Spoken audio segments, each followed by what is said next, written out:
Bismillahirrahmanirrahim. Assalamualaikum warahmatullahi wabarakatuh. Saya Fina Sinus. Pilihan Raya Negeri PRN Negeri Sembilan menyaksikan kemunculan beberapa calon bebas yang memilih untuk mencabar dominasi parti-parti politik arus perdana. Namun persoalannya, adakah kehadiran mereka benar-benar mampu mengubah landscape politik atau sekadar memecahkan undi dan memberi kelebihan kepada pihak tertentu? Hari ini bersama saya kita akan mengupas persoalan itu bersama Islah Wahyudi Zainuddin yang merupakan calon bebas DUN N33 Seri Tanjung dan juga pengasas kepada Pertubuhan Pemerkasaan Identiti Malaysia ataupun Identiti. Terima kasih Islah kerana bersama dengan The Merdeka Times, dan sedikit info berkenaan dengan Islah. Islah tampil dengan pelbagai idea termasuk cadangan menukar nama Port Dickson sebagai usaha mengangkat identiti tempatan.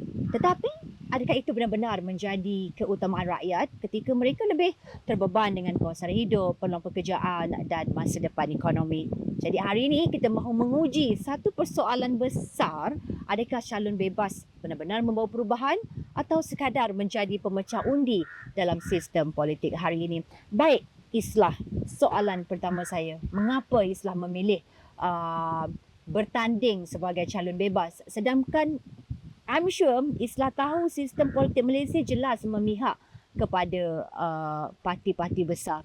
Okey. Pertamanya saya ingin penonton tahu, masyarakat tahu yang saya sebenarnya seorang aktivis. Ya. Dalam perjuangan saya lebih kepada nak memperkasa apa yang termaktub dalam perlembagaan sebagai identiti negara kita. Sebab dari sudut pandang mata saya, negara ini telah ada pihak tertentu cuba pacu keluar daripada landasan tu. Dia cuba nak ubah identiti Malaysia ni lah kepada kepentingan politik dia. Jadi dalam usaha tu, sebelum ni saya banyak terlibat dengan membuat aduan tentang pelacuran bahasa Melayu bila bahasa Melayu dibelakangkan yang sepatutnya ikut undang-undang petanda sebagai contoh. Dan banyak penguatkuasaan tu walaupun undang-undang ada macam dilentur tau. Jadi nak dipendekkan cerita, pada ketika PRN ni di kampung saya ni, saya orang Negeri Sembilan dan ini kampung saya. Dalam waktu PRN ni, tiba-tiba saya dapat tahu, tak ada orang Melayu ke yang tani kat sini? Di Seri Tanjung. Dan untuk pengetahuan Finas, dekat sini sudah 52 tahun tidak ada calon Melayu menjadi 52 tahun. wakil kepada suara orang Melayu yang merupakan majoriti dekat sini. Dan dia ada sejarah di sebalik itulah kenapa begitu. Cuma yang pertamanya saya nak tentang soalan tadi tu, saya cuma melangkah ke depan sebab UMNO tak hantar orang Melayu, Bersatu tak hantar orang Melayu, PH tak hantar orang Melayu. Semuanya yang itu. Dan saya tahu akibat bila bukannya orang asal yang menjadi wakil suara, maka kepentingan orang asal tu diketepikan. Sebagaimana contoh isu yang saya bawa, Port Dickson. Dickson ni penjajah. Dia tak kira awak ni orang Melayu ke, Cina ke, India ke, parti PAS ke, parti Bersatu ke, PKR ke, dia adalah penjajah kita. Jadi sepatutnya isu ni dia membuatkan rakyat kita yang sepatutnya dalam 2026 kita dah makin cerdik semua kan, mula berfikir, kenapa dulu lepas merdeka Jesselton tukar jadi Kota Kinabalu tahun 65. Port Swettenham abang kepada Port Dickson tukar tahun 72 jadi Pelabuhan Kelang. Seberang Pride dikembalikan namanya daripada Provinsi Wellesley tahun 72. Malah dekat Kuala Lumpur ada Jalan Dickson dulu. Seawal tahun 65, Kerajaan Persekutuan sendiri nyahkan nama tu tukar dengan jalan yang kita kenali sekarang sebagai Jalan Masjid India. Jadi apa alasan? Saya cuma melangkah masuk. Pertama, pasal tak ada calon Melayu untuk mewakili kampung saya. Dan kedua, lebih kepada nak membawa supaya mesej ini, persoalan ni menjadi beban kepada sesiapa yang berebut kuasa. Datuk Undang Sungai Ujong, yang berebut kuasa nak jadi Menteri Besar Negeri Sembilan. Ini semua pemimpin yang dah bebas, dah merdeka dari British, dah merdeka daripada Dickson. Apa pasal simpan lagi nama Dickson? Ya. Islah, ramai beranggapan bahawa calon bebas ni hanyalah spoiler sahaja, tidak lebih daripada itu. Jadi apa bezanya sebenarnya Islah berbanding calon bebas yang lain? Okey. Pertamanya, bila calon bebas ni dah tentulah dia tak ada jentera yang besar-besar dekat belakang. Masyarakat yang bijak akan tahu. Lahir-lahir je contohnya dah tahu dah lambang dacing. Itu sebenarnya penjenamaan. Dia dah doktrin, walaupun dia hantar calon contohnya keturunan Rohingya sekalipun, ini BN. Ini BN. Jadi kita kena pangkal BN. Ini benda dari sudut penjenamaan. Bukan salah BN tapi itu realiti dia. Sama juga dengan Pakatan Harapan ataupun yang lain, ataupun PAS ada 4 bulan. Tapi bila dibuat salah, kita tolak ke tepi tu, kita pangkal itu. Itu adalah cabaran terbesar bagi calon bebas. Tapi dekat sini saya ingin nak nyatakan, apa yang saya bawa ni masyarakat yang bijak boleh tafsir sendiri berbanding dengan calon-calon lain contohnya yang berbekalkan kudrat belakang dia berapa ribu jentera ataupun beratus jentera. Saya hanya berbekalkan orang kampung, kawan-kawan dari aktivis dari NGO juga, dan orang yang ada kepentingan nak memperkasa kita punya perlembagaan, membantu macam mana kita nak capai objektif kita. Dan macam saya kata tadi, objektif saya adalah menjadi turun adalah supaya ada pilihan untuk calon Melayu dan kemudiannya menyampaikan mesej beban ni kepada yang atas tu.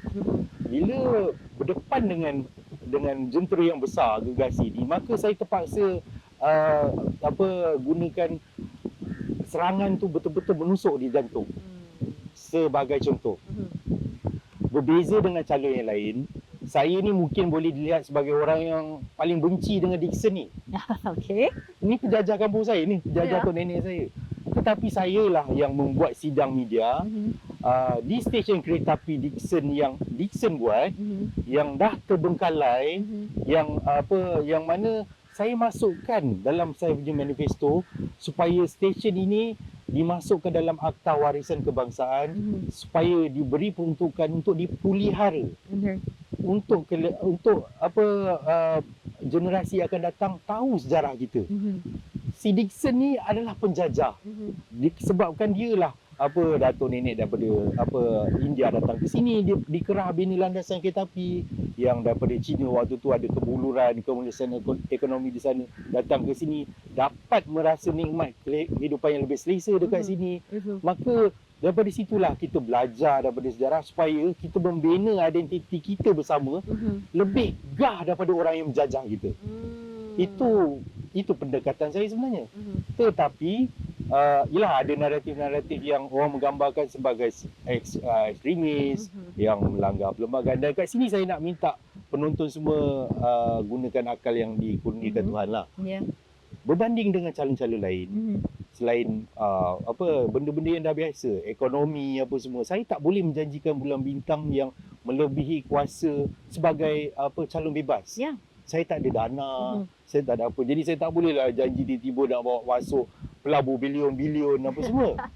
Cuma saya janjikan perkara yang memang boleh dibuat dan dah termaktub dalam undang-undang. Itu?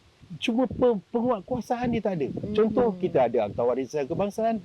Kenapa kerajaan yang pertahankan nama Port Dickson yang bagi alasan kononnya keliru lah apalah, kenapa dia tak jaga stesen Dickson ni?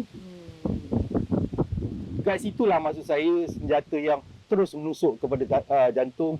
Saya yakin masyarakat tak kira daripada agama apa pun, daripada keturunan apa pun, parti apa pun, untuk nak menegakkan keadilan, kebenaran, kita kena bersandarkan fakta. Jadi Islam, adakah calon bebas sebenarnya benar-benar boleh mengubah dasar jika hanya seorang berada dalam DUN? Okey, ikut Perlembagaan Persekutuan, tak ada sebenarnya parti-parti ni. Wakil rakyat tu disebut maksudnya sesiapa pun calon bebas boleh ada suara diwakilkan oleh rakyat untuk pergi ke Dewan Undangan Negeri tu untuk menyampaikan sesuatu, untuk membantah sesuatu. Itu wakil kepada suara rakyat. Jadi bila dah masuk dalam Dewan Undangan Negeri contohnya, kemudiannya suara rakyat yang mewakili contoh kampung saya ni, maka dia boleh membuat keputusan sama ada nak menubuhkan kerajaan dengan pihak yang melokapkan orang bila bersuara, rakyat bersuara, ataupun memberi sekatan, hantar SKMM, hantar surat saman apa semua, hanya kerana rakyat tu mempertikai kenapa nama Port Dickson ni masih kita simpan. Malah Finas, sebenarnya benda ni kebebasan bersuara yang dijamin dalam Perlembagaan Persekutuan Perkara 10. Kalau sesiapa yang tak setuju dengan usul saya, dia tak setuju nama Pantai Dermaga ni tak sedap contoh. Dia boleh bebas nak kritik, dia bebas nak bagi cadangan, sebab bukannya kampung saya ni bukan milik saya seorang. Saya lebih mengharap kita bersetuju. Memang di sini penjajah. Bila dia bawa usul tu, okey, kita buka tengok siapa, kita buat perbincangan ilmiah. Biar ada sama-sama bersetuju dalam membina negara bangsa, ada persetujuan inilah nama yang paling sesuai untuk kita. Tetapi bukannya bila ada orang petikaikan nama yang saya usulkan, lock up dia. Hantar pegawai SKMM sekat dia. Bukan itu yang sepatutnya. Islam, jikalah kita tak nak perkara ini berlaku kepada mana-mana calon parti, tapi jika Islah kalah, adakah Islah berpandangan bahawa itu bermaksud rakyat masih belum bersedia menerima politik tanpa parti? Okey, ikut apa pembacaan saya, kita kena rujuk apa yang berlaku sejarah di dunia luar juga.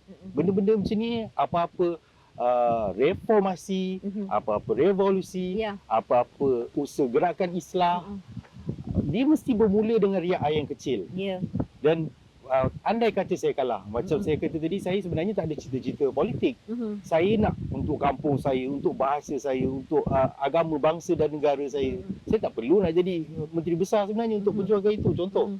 Tetapi bila kita ada kuasa tu, kita boleh melakukan sendiri perubahan tu. Kalau saya tak dapat kuasa tu, maka katakanlah ditakdirkan Allah umur saya sepanjang Tun Mahathir, maka tiap-tiap bulan merdeka, tuan-tuan akan lihat saya di sini akan melaung merdeka.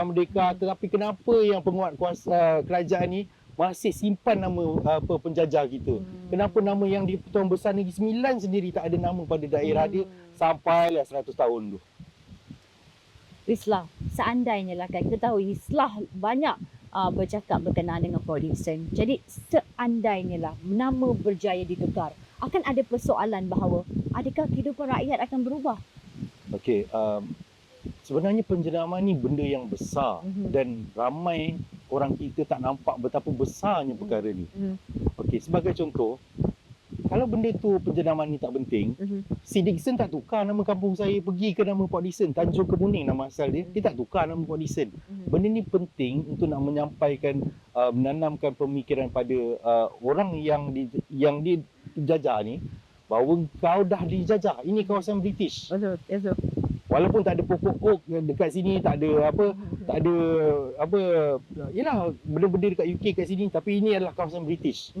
Jadi akibat daripada penjenamaan doktrin pemikiran macam ni, Finas boleh bayangkan, walaupun dah merdeka, kita masih lagi menjunjung nama penjajah.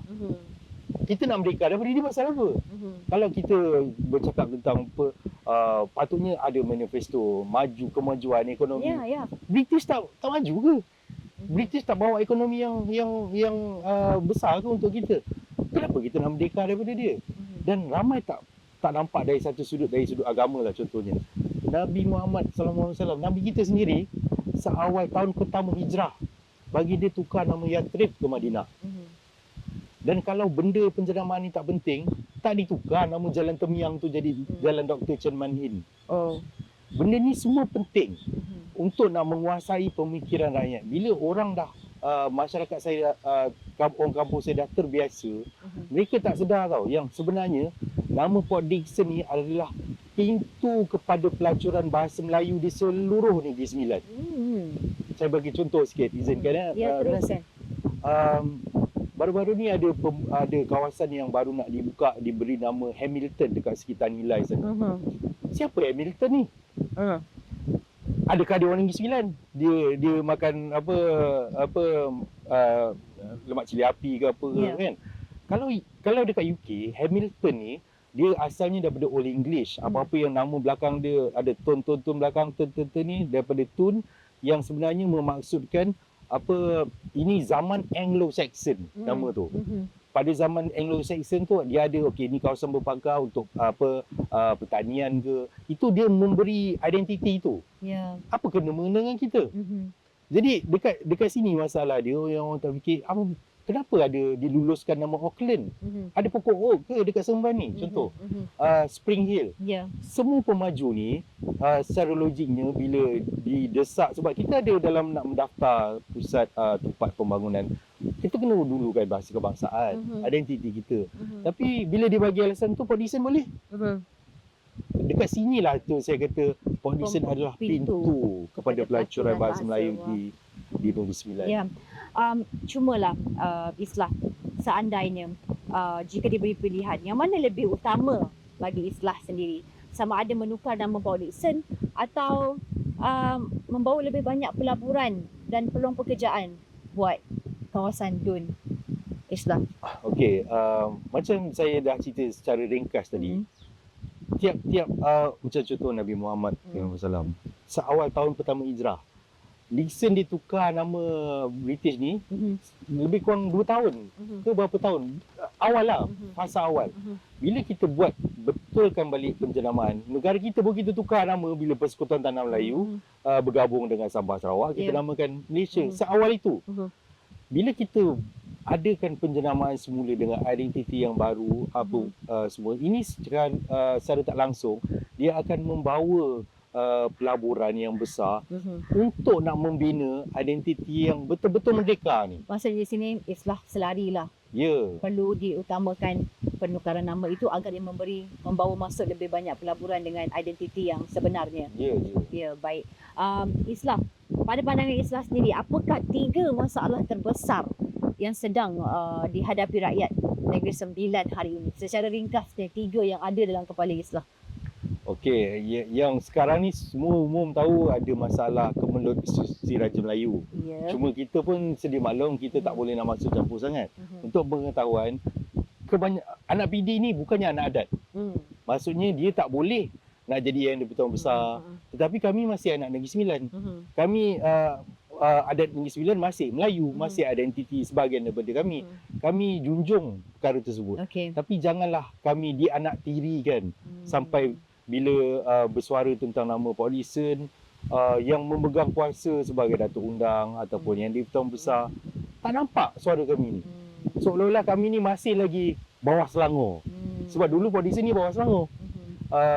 Jadinya saya cuma boleh ulas bahagian Institusi Raja Melayu ni bahawa identiti penjenamaan ini adalah tanggungjawab Institusi Raja-Raja Melayu menjaga kepentingannya. Jadinya itu yang pertamalah. Yang kedua, bila melibatkan tentang ada pihak yang cuba nak ubah identiti negara ni, kampung saya ni, kita boleh nampak betapa ada melentur undang-undang dekat situ. Ada yang tak amanah memegang kuasa. Sebab tu dalam manifesto saya saya tegaskan tentang penguatkuasaan yang adil tanpa diskriminasi. Saya bagi contoh sikit. Dulu pernah tular kisah Pakcik Petai dihalau daripada premis di TF Mat. Okey, kita tahu Pakcik ni bukannya kehidupannya mewah. Dengan dalam keadaan ramai orang luar datang untuk nak melancong di PD, maka dia ambil kesempatan untuk nak berniaga kat kampung dia sendiri. Tapi lah dia mungkin melakukan kesalahan, tak patut niaga dekat premis Toki Besar ni.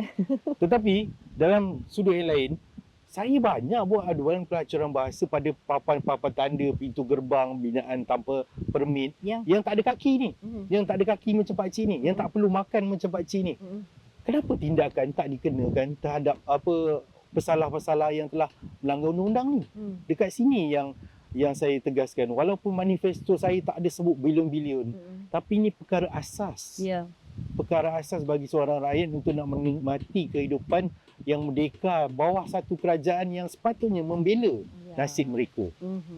Jadi yang ketiga, dalam kepala otak saya sebenarnya fikir buaya, sebab itu yang orang cakap. Tapi itu sebenarnya isu yang kecil lah pada saya. Sebenarnya untuk makluman semualah, buaya ni memang ini tempat tinggal dia. Cuma zaman dulu tak ada video-video ni. Maksudnya memang ada buaya dekat PD ni. Memang ada buaya kat kawasan Linggi tu. Tapi jangan takut, jangan risau. Kalau nak dibandingkan dengan contoh Sabah Sarawak. Sarawak. okey, populasi manusia kat sana tak ramai macam Aha. dekat sini. Maka buaya-buaya ni dia bila dia jarang berinteraksi, dia nampak itu sebagai mangsa. Buaya-buaya PD ni insya-Allah baik. Buaya-buaya ni. Buaya-buaya Negeri Sembilan ni kan. Baik, secara ringkas Islah, apa kegagalan terbesar kerajaan negeri yang perlu diperbetulkan segera? Saya sebenarnya nak sebut yang nombor 3 tadi, kebebasan bersuara rakyat. Tapi dekat sini saya boleh jawablah soalan tu juga.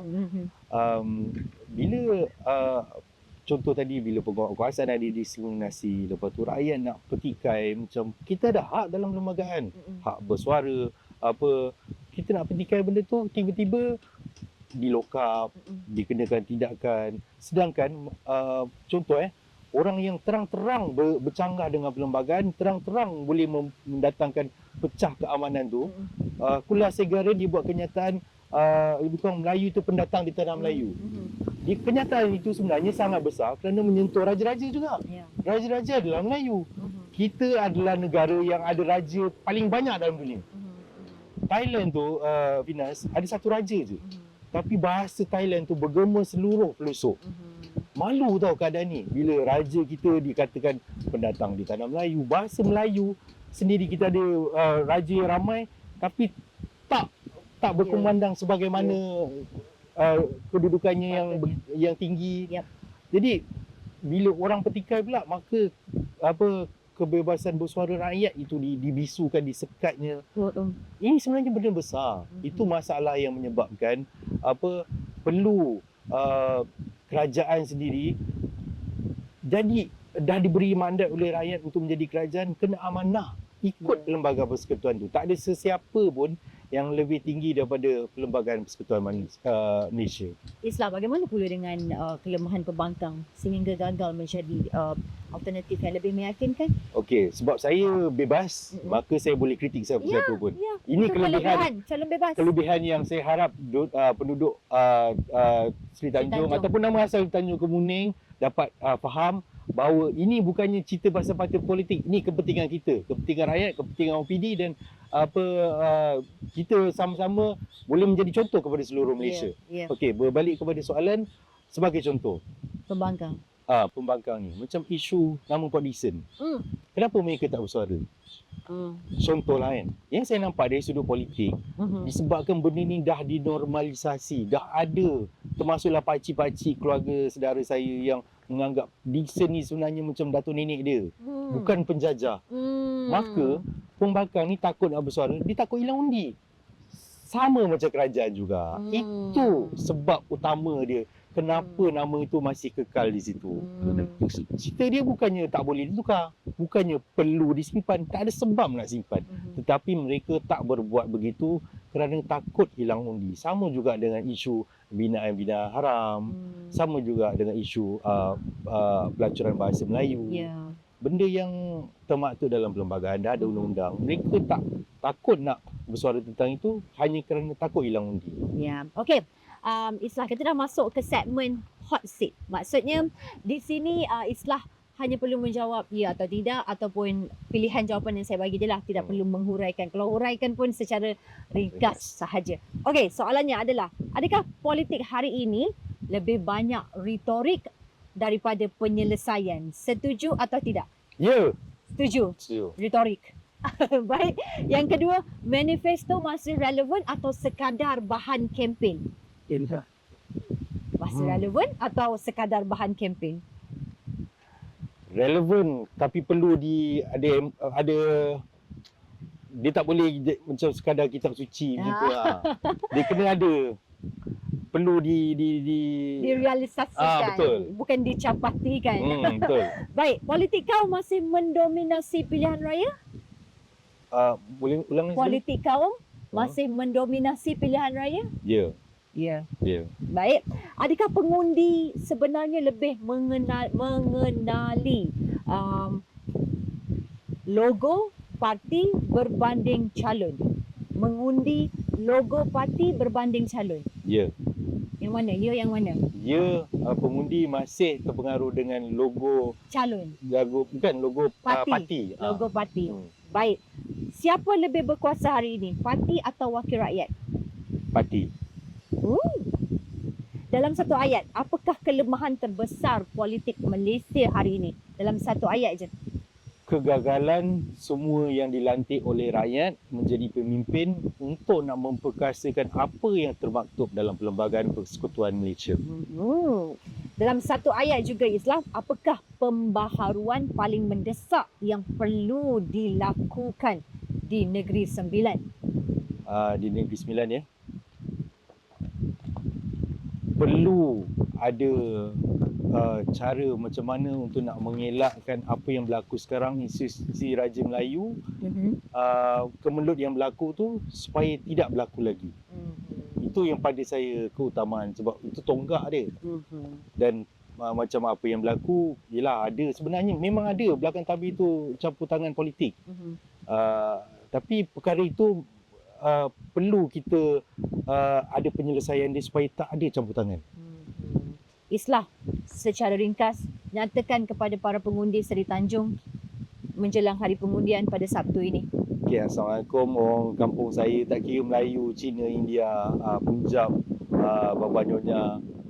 Kita dah merdeka dari British. Kita dah merdeka dari Dixon. Saya merayu kepada orang kampung saya sekalian, kita ketepikan agama kita, beza agama kita. Kita ketepikan keturunan kita. Kita ketepikan tembok parti politik kita.